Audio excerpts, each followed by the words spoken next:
नमस्कार दोस्तों, आप सबको बता दें कि हम बात करने वाले हैं पावर स्टार पवन सिंह के बारे में। सनक मूवी के एक दिन के बॉक्स ऑफिस के कलेक्शन के बारे में। इससे पहले कि चैनल पर आप नए हैं तो चैनल को सब्सक्राइब जरूर कर दें। आप सबको बता दें कि वीडियो को लास्ट तक जरूर देखें। पवन सिंह का सनक मूवी आप सबके नज़दीकी सिनेमा घरों में लगा है, यानी बिहार, झारखंड, उत्तर प्रदेश, मुंबई, गुजरात, दिल्ली के सिनेमा घरों में रिलीज किया गया है।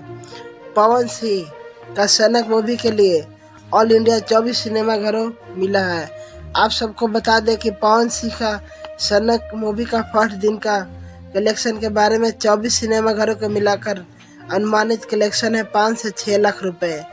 जी हाँ दोस्तों, एक दिन की कमाई 5 से 6 लाख रुपए है, जो कि ओपनिंग के हिसाब से पवन सिंह का सनक मूवी का अच्छी कलेक्शन कर रही है। आप सबको बता दें कि जहाँ तहाँ अभी रिलीज नहीं हुआ है, एक हफ्ते में हर जगह रिलीज हो जाएगी।